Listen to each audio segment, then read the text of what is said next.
I dream ప్రేక్షకులకు స్వాగతం. ఇది నా పర్సనల్ ప్రోగ్రామ్. నేను మీ నాగేంద్ర కుమార్. నా ఎడిటర్స్ కట్ ప్రోగ్రామ్కి ఇప్పుడు చాలా స్పెషల్ గెస్ట్ ఐ డ్రీమ్ స్టూడియోకి వచ్చారు. ఆవిడే సత్యకృష్ణ గారు. చాలా మంచి డొమెస్టిక్ రోల్స్, సంసారపక్షమైన పాత్రలు, వాటితో ప్రేక్షకులకి చాలా బాగా ఐడెంటిఫై అయ్యాయి. ఇండస్ట్రీలో కూడా సత్యకృష్ణ గారు అనగానే ఇటువంటి కైండ్ ఆఫ్ క్యారెక్టర్స్ రాయాలని రైటర్స్, డైరెక్టర్స్ కూడా అనుకునేంత ఒక మంచి ఇమేజ్ని సంపాదించుకున్న సత్యకృష్ణ గారు ఇప్పుడు మనతో పాటు స్టూడియోలో ఉన్నారు. Let us welcome her with both the hands. నమస్తే అమ్మా. నమస్తే అండి. Welcome to our programme. Thank you for honouring the ఎందుకంటే మీరు మధ్య రోజుల్లో ఎక్కడ ఇంటర్వ్యూ ఇచ్చినట్టుగా నాకు కనిపించలేదు. లేదండి, అసలు అంటే I'm not very comfortable giving interviews. So చాలామంది అడుగుతారు, కానీ ఎందుకో నాకు ఇంటర్వ్యూ మన వర్క్ షుడ్ స్పీక్ అని always I had that in mind. మనం ఏదన్నా చేస్తే that it self is an interview అని అనిపించేది. కానీ ఇప్పుడు మీరు పంతం మీద చెయ్యాలి, కనబడాలి అంటుంటే ఇంక సరే మీ మాట కాదనలేక వచ్చాను. అంటే ఏం లేదమ్మా, ఇప్పుడు మీరు ఇన్ జనరల్గా మీ కెరీర్స్లో మీది ఒక స్పెషల్ కెరీర్. అంటే మీకు మంచి ఇమేజ్ ఉన్నా మీరు రెగ్యులర్ సినిమాలు చేయరు. ఎందుకు చేయరో ఎవరికి తెలీదు. మీరు సైన్ చేయరా, లేకపోతే మీరు వచ్చిన క్యారెక్టర్లు మీకు నచ్చవా ఏంటి అన్నది అందరికీ ఒక $1 మిలియన్ క్వశ్చన్, లేకపోతే ఒక సస్పెన్స్ సినిమా. సస్పెన్స్ ఏం కాదండి. వాట్ హ్యాపెన్స్ ఇస్ నాకు ఒక లుక్ ఉంది. సో చాలామంది ఈ లుక్ని మనం మార్చి వేరేలాగా చెయ్యాలి అన్న రిస్క్ చాలామంది డైరెక్టర్స్ తీసుకోరు. So most of the time what happens is మనం ఒక ఇమేజ్ సెట్ చేసుకుంటే ఆ స్టీరియోటైప్ అయిపోతుంది అనమాట. సో బిగినింగ్ నుంచి నేను ఒక చిన్న కామెడీ, కానీ ఒక మదర్, వదినగాను, మదర్ అంటే ఈ మధ్య చేస్తున్నాను, వదిన, అక్క ఇవి చేయడం బట్టి ఏమైందంటే అందులో సెట్ చేసేసుకున్నారనమాట. సో ఏదైనా డిఫరెంట్ ట్రై చేయాలి అంటే that person should actually want to risk that అనమాట. వీటితో మనం చేయగలమా అన్నది వాళ్ళ కాన్ఫిడెన్స్ ఉండాలి. వాళ్ళకుంటే ఇంక చేయించుకోవడానికి మీకేం అభ్యంతరం ఉండదు. నాకేం ఉండదండి. అంటే కొన్ని చూడండి, ఇఫ్ యూఆర్ ఆస్కింగ్ మీ ఎలాంటి క్యారెక్టర్స్ అభ్యంతరం ఉంటాయి అంటే, నేను నా బాడీ లాంగ్వేజ్ సెట్ కానివి అలాంటివి ఏమైనా అభ్యంతరం ఉంటాయేమో కానీ, బట్ అదర్వైజ్ యాక్టర్కి ఏ క్యారెక్టర్ వచ్చినా కానీ మనం చెయ్యాలనే ఉంటుంది కదా. వదిలేయాలని అయితే ఉండదు 100%. కానీ అంటే ఇప్పుడు మీరు ఆనంద్ సినిమా నుంచి స్టార్ట్ అయితే అంతకుముందు నార్మల్గా డాలర్ డ్రీమ్స్ బిగినింగ్, తర్వాత ఆనంద్తో మీరు బాగా ఎస్టాబ్లిష్ అయ్యారు. అందులో డైలాగ్ ఉంటుంది కదా, ఎవరు పేరు చెప్తే అని చిరంజీవి గారు ఇంద్ర సీన్ వేసి నువ్వు సినిమాలు ఎక్కువ చూస్తావు అన్నాడు. ఆ డైలాగ్ ఎంత పేలిందంటే థియేటర్లో. ఇప్పుడు కూడా ఎవరైనా సినిమాల గురించి మాట్లాడితే నువ్వు సినిమాలు ఎక్కువ చూస్తున్నావు. అవును, చాలా ఏళ్ళు చాలా మంది అది ఓత్పదం అయిపోయింది చాలా మందికి. అంటే మీరు ఆ జోనర్ క్యారెక్టర్స్ అంటే బాగా బోర్ కొట్టేసిందా మీకు? ఆనంద్ తర్వాత అలాంటి క్యారెక్టర్ అసలు హార్డ్లీ చేశాను, నేను చేయలేదు అసలు. Anand was one of the characters అంతే. దాని తర్వాత ఆనంద్ లాంటి క్యారెక్టర్ పడలేదు కూడా. బట్ మీరు తర్వాత రన్ ఆఫ్ ది క్యారెక్టర్స్ ఏవైతే ఉన్నాయో వాటితో మీరు కంఫర్టబుల్గా లేరండి? ఉన్నాను. అంటే ఇప్పుడు ఆనంద్ తర్వాత ఏమైంది అంటే, నేను ఆనంద్ తర్వాత ఇమీడియట్గా సినిమాలు చేయలేదు. ఎందుకంటే I had my baby and దాన్ని చూసుకోవడం వల్ల నేను కొన్ని 1-2 ఇయర్స్ చేయలేదు. దాని తర్వాత when I was back to Hyderabad, నేను బెంగళూరు నుంచి హైదరాబాద్ షిఫ్ట్ అయిన తర్వాత ఐ థాట్ ఎందుకు నాకు దేవుడు ఇచ్చిన అవకాశం ఎందుకు దీన్ని వదులుకోవాలని మళ్ళీ ఐ రీస్టార్టెడ్ మై కెరియర్ అనమాట ఆనంద్ తర్వాత. దాని తర్వాత కొంచెం చిన్న సినిమాలు అవి ఇవి పడుతుండగా బొమ్మరిల్లు ఇలాంటి సినిమాలు పడ్డాయి. సో బొమ్మరిల్లు కూడా నాకు మంచి పేరు తెచ్చింది, సినిమా హిట్ కాబట్టి. అవును, అది ఒక కల్ట్ ఫిల్మ్ కదా. అబ్సల్యూట్లీ అవును. సో తర్వాత వచ్చిన రోల్స్ అన్ని మీరు కంఫర్టబుల్ గానే ఫీల్ అయ్యారా, లేదా ఫోర్స్డ్గా చేశారా?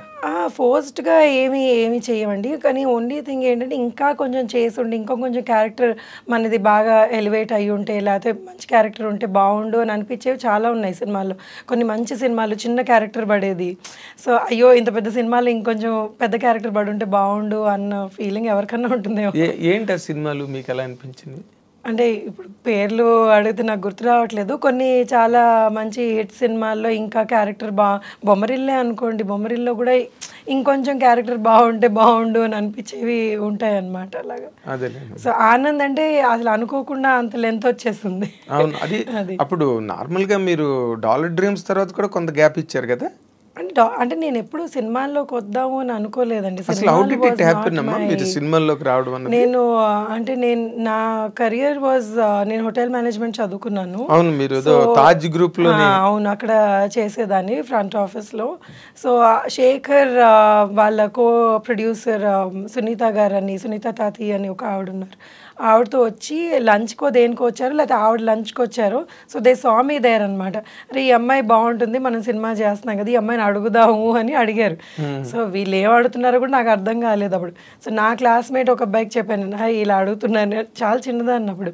ఇలా అడుగుతున్నా, ఏముంది ఏం పోతుంది ఆడిషన్ అంటే పోదాం పదా, బైక్ మీద వెళ్ళాం ఆడిషన్. సో అది వాళ్ళు ఫ్లాట్లోనో ఇక్కడ చేశారు. మేము అనుకున్నాం ఏంటి ఫ్లాట్లో ఆడిషన్స్ ఏంటో, అసలు ఆడిషన్ అంటే కూడా తెలియదు. సో వెళ్తే ఏదో డైలాగులు చెప్పారు, అది ఏం చెప్పానో కూడా నాకు గుర్తులేదు ఇప్పుడు. So they said okay will work అని. సో ఆ ఎంటైర్ ఫిల్మ్ నా షిఫ్ట్ ప్రకారంగా జరిగిందనమాట. సో నేను ఈ షిఫ్ట్లో ఉన్నాను అంటే పాపం Shekhar would plan the morning shoot, లేకపోతే ఈవినింగ్ షూట్ అలాగా. సో అలా చేసుకుంటూ చేసాను. బికాస్ ఐ నెవర్ థాట్ ఇది సినిమాలు నా కెరియర్ అవుతుంది అని నేను ఎప్పుడు అనుకోలేదు. ఆ టైంలో అసలు ఊహించలేదు కూడా. సో వచ్చింది ఏదో చేసుకున్నాము అంతే, ఇంక దాని తర్వాత మర్చిపోయాను కూడా దాని గురించి.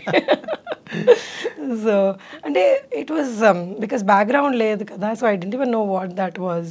మీరు మామూలుగా మీ బ్యాక్గ్రౌండ్ ఏంటమ్మా? అంటే మా పేరెంట్స్ ఇద్దరు బ్యాంక్ అండి. సో దే యూస్ టు ఎస్బీఐలో పనిచేసేవాళ్ళు.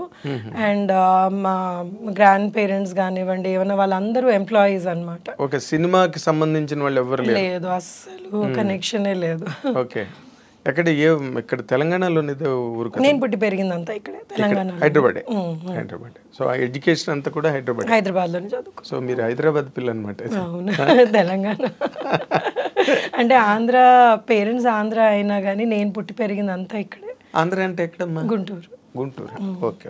బట్ అమ్మది రాజమండ్రి, ఫాదర్ది Guntur. But born and brought up అంతా మీరు ఇక్కడే వాళ్ళు ఇక్కడికి వచ్చేసారు అనమాట ఉద్యోగాలకి, దానికి వాళ్ళు ఇక్కడికి వచ్చేస్తే ఇంకా మేము ఇక్కడే పుట్టాం. అంటే తెలంగాణ వేరు, ఆంధ్ర వేరు, బట్ హైదరాబాద్ మళ్ళీ కంప్లీట్ గా సెపరేట్ గా వేరే. అవును, ఇక్కడ ఆంధ్ర వాళ్ళు యాక్చువల్లీ చాలా ఎక్కువ మంది ఉన్నారు. తర్వాత హైదరాబాద్ కల్చరు అంటే వెర్స్టైల్ పీపుల్, ఇక్కడ వేరియస్ స్టేట్స్ నుంచి వెరీ కాస్మోపాలిటిక్ సిటీ.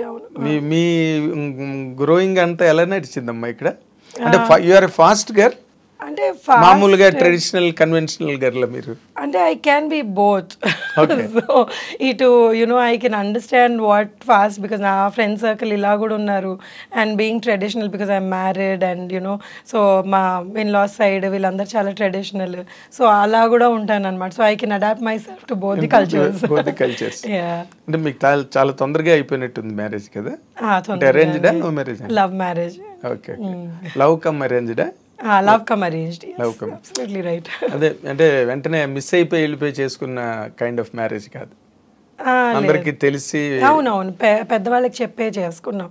అంటే ఇప్పుడు వాళ్ళ పేరెంట్స్ కూడా తను కన్విన్స్ చేసి, వాళ్ళు కొంచెం ఇబ్బంది పడ్డారు. ఎందుకంటే తెలుగు అమ్మాయి అని, వాళ్ళు తమిళియన్స్, తెలుగు అమ్మాయి అని కొంచెం వాళ్ళు they were not very comfortable. But my husband's cousins and all చాలా వాళ్ళని కన్విన్స్ చేసేసి, లేదు మంచి అమ్మాయి, అదే నబ్బడిలో మంచి జడ ఎవరికి తెలియదు కదా, సో కన్విన్స్ చేసి నటిస్తారు కదా పెళ్లికి ముందు, తర్వాత పెళ్ళి అయిన తర్వాత కదా.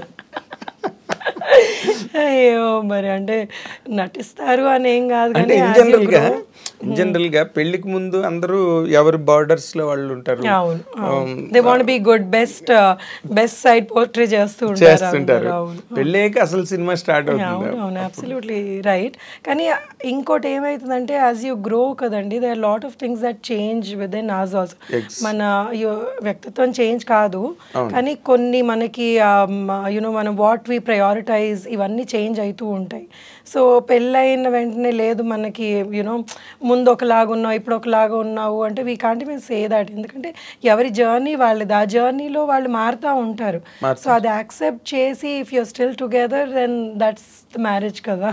ఎగ్జాక్ట్లీ అదే మ్యారేజ్ అంటే. మనం లేదు మనకు సెట్ కాలేదు అంటే you have to be prepared for such things. కొన్నిసార్లు సెట్ అవ్వవు. సెట్ అవ్వవు ఒకసారి. ఈ చేంజెస్లో కొన్ని డిఫరెన్స్లు వస్తుంటాయి. మీకు ఎప్పుడు you're happy, comfortable in my marriage? And my marriage అయ్యి ఇప్పటికి 24 years అండి. So we did have ups and downs లేని మ్యారేజెస్ ఉండవు కదా. సో అప్స్ అండ్ డౌన్స్ ఉన్నాయి. We use to fight and again లేదంటే లవ్ మ్యారేజ్లో అదొకటి ఉంటుంది ఎక్కడో. నువ్వేంటి మాట్లాడేది, సో నువ్వు ఎక్కువ అంటే నేను ఎక్కువ అన్న ఫైట్స్ చాలా ఉంటాయి. ఇప్పటికీ మా డాటర్ అంటుంది ఇప్పుడు ఇంట్లో పనోళ్ళు కొట్టుకుంటారంటే మీరిద్దరు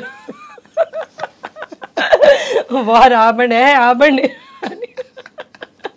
అంటే ఏం లేదంటే ఇట్స్ జస్ట్ దట్ డిస్కషన్ అనమాట. ఎవరు తగ్గవు బేసికలీ లేదు అని. నేను ఫైనల్గా ఆయనే తగ్గుతారు. అదే మరి. సో నేను మరీ కొన్నిసార్లు బాగా మొండికేస్తాను, but he gives up. I'm sure he gives up. Okay. అంటే మీ మ్యారేజ్ అయిన తర్వాత మీ ఇల్లాస్ గట్ట అంతా హ్యాపీగా సెట్ అయ్యారు? చాలా హ్యాపీగా అండి. వాళ్ళు నాతో పాటే ఉండేవాళ్ళు చాలా ఏళ్ళు. We all live together, it's joint family. ఇప్పుడు వాళ్ళు లేరు, పోయి కొన్ని ఏళ్ళు అయితే. ఇప్పుడు మా అమ్మ నాతోటే ఉంటుంది. సో that is అంటే for me that's very important. I like my family being together and అందరం కలిసి ఉండాలి అని. మా ఇన్లాస్ కూడా they are pretty old. So I never like them మీరు వాళ్ళు ఎక్కడికన్నా వెళ్ళడం కొన్ని రోజులు వెనక్కి వచ్చేయండి అనేదాన్ని నేను. So I had a very good bonding with them and చాలా వెరీ నైస్ పీపుల్. ఇనిషియల్గా వాళ్ళకి అంటే ఐ వాజ్ వెరీ యంగ్. 7ంటికి లేచేదాన్ని, వాళ్ళకి 5ంటికి లేవాలి. సో ఈ సాంప్రదాయాలు ఎక్కువ ఉండేటప్పటికి ఆ చిన్న చిన్న ఇవి అయ్యేవి. But later on they kind of సొంత కూతురు కంటే ఎక్కువగా చూసుకునేవాళ్ళు. ఇంకా దాని తర్వాత దే లైక్ నేను లేదు అసలు ఆ పేరెంట్స్ లాగా అయిపోయారు నాకు. సో నేను ఎంత గొడవ చేసినా కానీ నా వైపుకే మాట్లాడాను. Very nice. బట్ నార్మల్గా అంటే మీరు చెప్పేది చాలా ఇంపార్టెంట్ పాయింట్ సొసైటీకి. ఎందుకంటే చాలామంది ఇవాళ రేపు గర్ల్స్ మ్యారేజ్ చేసుకున్న తర్వాత ఇల్లాస్కి దూరంగా ఉండాలనుకోవడం, లేకపోతే వాళ్ళ ప్రెజెన్స్ ని అంత బాగా లైక్ చేయకపోవడం. I always loved being with them and they were nice and నాకు ఎన్ని నేర్పించారు వాళ్ళు how to run the family అన్నది. నేను వాళ్ళ దగ్గర మా అమ్మ నేర్పించలేదు. Mummy was very carefree women. I mean మా మమ్మీకి ఏంటంటే షీ ఈజ్ అగైన్ న్యూక్లియర్. మేము చిన్నప్పుడు పెరిగిందంతా మా పేరెంట్స్ మేమిద్దరు అక్క చెల్లెలం అనమాట. సో వీ వర్ నాట్ అంటే ఒకటి they were very well connected to their family, but we had a separate family. మేము సెపరేట్గా పెరిగాం అనమాట. సో మా ఫాదర్ వెళ్ళి వాళ్ళని కలవడం, లేకపోతే పెద్దనాన్నలు అత్తయ్యలు వాళ్ళని కలవడం, మా మమ్మీ వెళ్ళి వాళ్ళ సిస్టర్స్ ఇదంతా. But then they nobody lived in our house. So నాకు పెళ్ళయిన తర్వాత అందరం కలిసి ఉండడం అప్పుడు వచ్చింది. And I really enjoyed it. నాకు అది ఎప్పుడు లేదు సెపరేట్గా ఉండాలి, నాకంటూ ఒక ఇల్లు కావాలి అని ఎప్పుడు అనిపించలేదు. They never made me feel like that. They never made me feel like that and they taught me so many things. నేను కొన్ని విషయాలు అంటే ఇప్పుడు చాలా చిన్నది ఇది, నెల అయ్యాక ఈ సరుకులు తెచ్చుకోవాలి అని మా మమ్మీ తెచ్చేసేది, మాకు తెలిసేది కాదు, ఏం కాదు. సో ఇలా లిస్ట్ రాసుకొని తెచ్చుకోవాలి, మనం ఇందులో ఉండాలి అన్నది ఇవన్నీ మా అత్తగారు మామగారు నాకు నేర్పించారనమాట. My father in law was from railways and he was my God అసలు ఎంత ఏమంటారు దాన్ని అంటే ఎంత పర్ఫెక్ట్గా ప్లానింగ్ చేసుకునేవాళ్ళు అంటే ఏదన్నా కానీ అన్ని బాక్స్లో నీట్గా పెట్టుకునేవాళ్ళు, అన్ని ఫైల్ చేసుకునేవాళ్ళు, నెలకి మనకి ఇంత అయింది ఇది అని ఆ బడ్జెట్ వేసుకునేవాళ్ళు. So this all something that I learned and I really like that. So ఇలా ఉండాలి, అంత పద్ధతిగా ఉండాలి అన్నది I use to really admire.